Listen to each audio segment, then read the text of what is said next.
ایک دن بادشاہ اپنے وزیروں اور مشیروں کے ساتھ دربار میں موجود تھا۔ بادشاہ کا موڈ کافی اچھا تھا۔ وہ نوجوان وزیر کی طرف مڑا اور مسکرا کر پوچھا، تمہاری زندگی کی سب سے بڑی خواہش کیا ہے؟ وزیر شرما گیا، اس نے منہ نیچے کر لیا۔ بادشاہ نے کہکا لگایا اور بولا، تم گھبراؤ نہیں، بس اپنی زندگی کی سب سے بڑی خواہش بتاؤ۔ وزیر گھٹنوں پر جھکا اور عاجزی سے بولا، حضور آپ دنیا کی خوبصورت ترین سلطنت کے مالک ہیں۔ میں جب بھی یہ سلطنت دیکھتا ہوں تو میرے دل میں خواہش پیدا ہوتی ہے کہ اگر اس کا 10واں حصہ میرا ہوتا تو میں دنیا کا خوش قسمت ترین انسان ہوتا۔ وزیر خاموش ہو گیا۔ بادشاہ نے کہکا لگایا اور بولا، میں اگر تمہیں اپنی آدھی سلطنت دے دوں تو تم کیا کرو گے؟ وزیر نے گھبرا کر اوپر دیکھا اور عاجزی سے بولا، بادشاہ سلامت، یہ کیسے ممکن ہے؟ میں اتنا خوش قسمت کیسے ہو سکتا ہوں؟ بادشاہ نے فوراً سیکرٹری کو بلایا اور اسے 2 احکامات لکھنے کا حکم دیا۔ بادشاہ نے پہلے حکم کے ذریعے اپنی آدھی سلطنت نوجوان وزیر کے حوالے کرنے کا فرمان جاری کر دیا۔ دوسرے حکم میں بادشاہ نے وزیر کا سر قلم کرنے کا آرڈر دے دیا۔ وزیر دونوں احکامات پر حیران رہ گیا۔ بادشاہ نے احکامات پر مہر لگائی اور وزیر کی آنکھوں میں آنکھیں ڈال کر بولا، تمہارے پاس 30 دن ہے۔ تم نے ان 30 دنوں میں صرف 3 سوالوں کے جواب تلاش کرنے ہیں۔ تم کامیاب ہو گئے تو میرا دوسرا حکم منسوخ ہو جائے گا اور تمہیں آدھی سلطنت مل جائے گی، اور اگر تم ناکام ہو گئے تو پہلا حکم خارج سمجھا جائے گا اور دوسرے حکم کے مطابق تمہارا سر اتار دیا جائے گا۔ وزیر کی حیرت پریشانی میں بدل گئی۔ بادشاہ نے اس کے بعد کہا، میرے 3 سوال لکھ لو۔ وزیر نے لکھنا شروع کیا۔ بادشاہ نے کہا، انسان کی زندگی کی سب سے بڑی سچائی کیا ہے؟ وہ رکا اور بولا، دوسرا سوال، انسان کی زندگی کا سب سے بڑا دھوکہ کیا ہے؟ وہ رکا اور پھر بولا، تیسرا سوال، انسان کی زندگی کی سب سے بڑی کمزوری کیا ہے؟ بادشاہ نے اس کے بعد نکارے پر چوٹ لگوائی اور بآواز بلند کہا، تمہارا وقت شروع ہوتا ہے۔ وزیر نے دونوں پروانے اٹھائے اور دربار سے دوڑ لگا دی۔ اس نے اس شام ملک بھر کے دانشور، ادیب، مفکر اور ذہین لوگ جمع کیے اور سوال ان کے سامنے رکھ دیے۔ ملک بھر کے دانشور ساری رات بحث کرتے رہے، لیکن وہ پہلے سوال پر ہی کوئی رائے قائم نہ کر سکے۔ وزیر نے دوسرے دن دانشور بڑھا دیے، لیکن نتیجہ وہی نکلا۔ وہ آنے والے دنوں میں لوگ بڑھاتا رہا، مگر اسے کوئی تسلی بخش جواب نہ مل سکا، یہاں تک کہ وہ مایوس ہو کر دارالحکومت سے باہر نکل گیا۔ وہ سوال اٹھا کر پورے ملک میں پھرا، مگر اسے کوئی تسلی بخش جواب نہ مل سکا۔ وہ مارا مارا پھرتا رہا، شہر شہر، گاؤں گاؤں کی خاک چھانتا رہا۔ شاہی لباس پھٹ گیا، پگڑی ڈھیلی ہو کر گردن میں لٹک گئی، جوتے پھٹ گئے اور پاؤں میں چھالے پڑ گئے، یہاں تک کہ شرد کا آخری دن آ گیا۔ اگلے دن اس نے دربار میں پیش ہونا تھا۔ وزیر کو یقین تھا یہ اس کی زندگی کا آخری دن ہے، کل اس کی گردن کاٹ دی جائے گی اور جسم شہر کے مرکزی پل پر لٹکا دیا جائے گا۔ وہ مایوسی کے عالم میں دارالحکومت کی کچی آبادی میں گیا۔ آبادی کے سرے پر ایک فقیر کی جھونپڑی تھی۔ وہ گرتا پڑتا اس کٹیا تک پہنچ گیا۔ فقیر سوکھی روٹی پانی میں ڈبو کر کھا رہا تھا، ساتھ ہی دودھ کا پیالہ پڑا تھا اور فقیر کا کتا دودھ پی رہا تھا۔ فقیر نے وزیر کی حالت دیکھی، کہکا لگایا اور بولا، جناب عالی، آپ صحیح جگہ پہنچے ہیں، آپ کے 3 سوالوں کے جواب میرے پاس ہیں۔ وزیر نے حیرت سے اس کی طرف دیکھا اور پوچھا،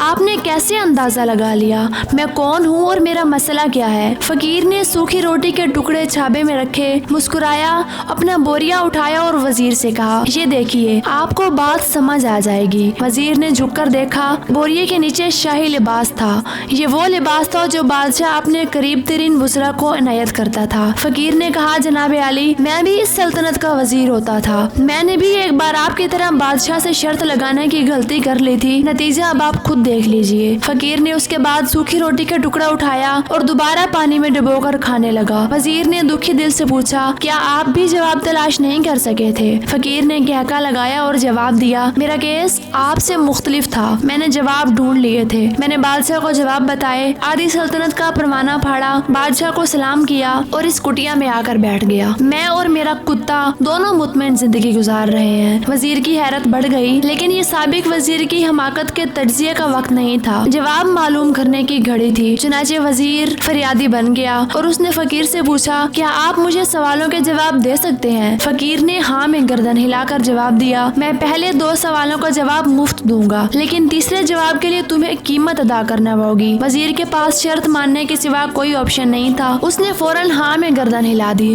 فقیر بولا، دنیا کی سب سے بڑی سچائی موت ہے، انسان کوئی بھی ہو، کچھ بھی ہو، وہ اس سچائی سے نہیں بچ سکتا۔ وہ رکا اور بولا، انسان کی زندگی کا سب سے بڑا دھوکہ زندگی ہے، ہم میں سے ہر شخص زندگی کو دائمی سمجھ کر اس کے دھوکے میں آ جاتا ہے۔